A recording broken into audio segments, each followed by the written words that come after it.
berbaki 1.5 jam sebelum tempoh kempen bagi PRU15 berakhir dan juga kurang 12 jam lagi sebelum semua pusat-pusat mengundi di seluruh negara dibuka. Dan pada tahun ini, pada kali ini, sekitar 21 juta rakyat Malaysia bakal menjalankan tanggungjawab masing-masing untuk memilih wakil rakyat mereka. Dan sejak Khamis, lebuh raya utama di seluruh negara menerima ribuan kenderaan persendirian maupun pengangkutan awam. Namun bagi mereka yang terlepas beli tiket pengangkutan awam, pengundi-pengundi terbabit masih mempunyai sinar harapan kerana adanya inisiatif tambang balik mengundi yang dijalankan pada malam tadi. Dan untuk perinciannya, kita bersama dengan rakan setugas Hafizi Rosli yang kini berada di sekitar ibu kota. Silakan Hafizi. Baik, terima kasih rakan tugas. Berbaki kurang 12 jam saja lagi sebelum pusat mengundi dibuka, pastinya debaran dan juga kehangatan untuk orang ramai turun mengundi ini semakin dirasai.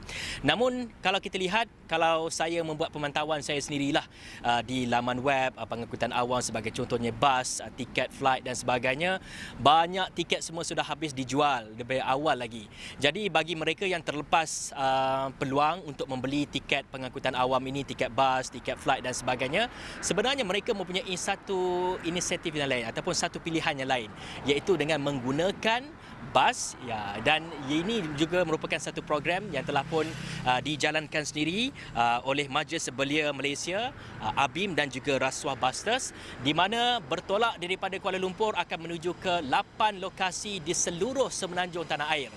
Dan ini pastinya inisiatif ini memberi peluanglah kepada mereka yang mungkin terlepas untuk mendapatkan tiket flight ataupun tiket bas dan sebagainya, iaitu telah pun bergerak daripada pukul 9 malam tadi. Dan saya kini berada di salah satu lokasi, mungkin mereka ni singgah sekejap untuk kita sama-sama menemubual wakil daripada penganjur ini yang juga merupakan Setiausaha Agong ABIM untuk menceritakan dengan kita, iaitu Encik Fazril Saleh. Terima kasih Encik Fazril bersama dengan rakan-rakan yang lain, bersama dengan MBM, ABIM serta Rasuah Busters bersama dengan kita untuk kita tahu sedikitlah mengenai program kita pada hari ini. Mungkin dapat diceritakan siapa sebenarnya yang menaiki bas ini, bagaimana mereka membuat pendaftaran dan apakah objektif utama sebenarnya program ini dijalankan? Baik, terima kasih Asrawani. Program ini kita namakan sebagai Tampung Tambang Balik Mengundi. Jadi asalnya program ini sebenarnya memang di saat akhir. Ia pun adalah perkhidmatan bas yang kita sediakan untuk rakyat Malaysia yang barangkali tak punya kemampuan ataupun ada kekangan untuk balik mengundi di lokasi masing-masing. Dan kita sediakan bas ini pada saat akhir sebenarnya, pada minggu yang lalu.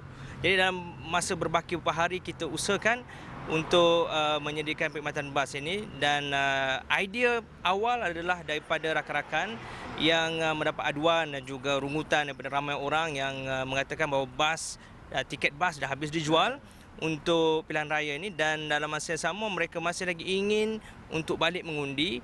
Dalam masa yang sama juga 19 bulan November ini tengah bulan, belum lagi masuk gaji begitu. Jadi atas sebab itu kita ambil kesempatan itu untuk sama-sama dengan rakan-rakan yang lain. Asalnya kita kumpulkan dana, duit poket sendiri, rakan-rakan belia khasnya. Saya hubungi kawan-kawan ABIM, Majlis Belia Malaysia, kemudian kita dapatkan sokongan daripada Rasuah Busters, dan kita kumpulkan wang terkumpul sebanyak RM10,000 untuk permulaan, dan kemudian kita komunikasi dengan pihak pengusaha bas, khasnya bas persiaran. Dan setelah itu barulah kita buat hebahan dan war-warkan kepada orang awam. Saya boleh katakan daripada tempoh hari Sabtu yang lepas sampai kepada hari Selasa baru-baru ini, itu tempoh kita buat persiapan. Dan kita buat hebahan. Alhamdulillah kita dapat 8 laluan ke seluruh semenanjung tanah air dengan ada poin-poin ketibaan tertentu. Hampir 30 poin ketibaan di 11 laluan. Dan yang menaiki bas kita adalah rata-ratanya dalam kalangan anak-anak muda yang merantau ke ibu kota dan juga mahasiswa. Juga kita ambil kira rakyat Malaysia yang lain yang ingin pulang ke kampung halaman. Okey, baik. Ringkas saja. Saya difahamkan ada 8 laluan tadi, meliputi daripada Perlis sehinggalah ke Johor, sehinggalah ke Pantai Timur semua. Jadi adakah mereka ni dikenakan charge untuk menaiki bas ini sebenarnya? Bas ini adalah bas percuma, inisiatif rakyat Malaysia untuk bantu rakyat Malaysia yang lain. Namun sekiranya mereka ingin menyumbang, kita alu-alukan seikhlas hati dan semuanya digunakan secara ataupun dipohon dan juga permohonan dan juga pembayaran sagu hati ataupun kita namakan sebagai sumbangan seikhlas hati itu adalah secara dalam talian. Kita ada platform yang kita bangunkan yang kita namakan sebagai myundi.info, dan platform ini asalnya bukan platform untuk tiket bas ke, bukan. Dia adalah satu platform untuk rakyat Malaysia mendapatkan maklumat tentang pendidikan demokrasi dan kewarganegaraan, khasnya untuk warga negara Malaysia pengundi pertama kali dan juga undi 18. Jadi daripada platform tersebut kita bangunkan satu lagi modul untuk kita dapat buat permohonan dalam talian untuk buat permohonan naik bas inilah. Okey, ini satu inisiatif yang sangat baik sekali daripada ABIM, daripada MBM, begitu juga dengan Rasuah Busters untuk kita pastikan orang ramai dapat mengundi pada esok hari, kerana misi kita ada satu. Misi kita adalah undi 100%, di mana kita nak memastikan seluruh rakyat Malaysia yang layak untuk mengundi ataupun lebih daripada 21 juta rakyat Malaysia ini turun mengundi untuk menunaikan tanggungjawab mereka.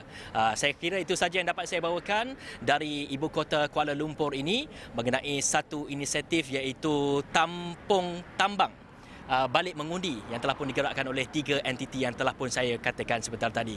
Kita kembali bersama rakan tugas di studio. Silakan.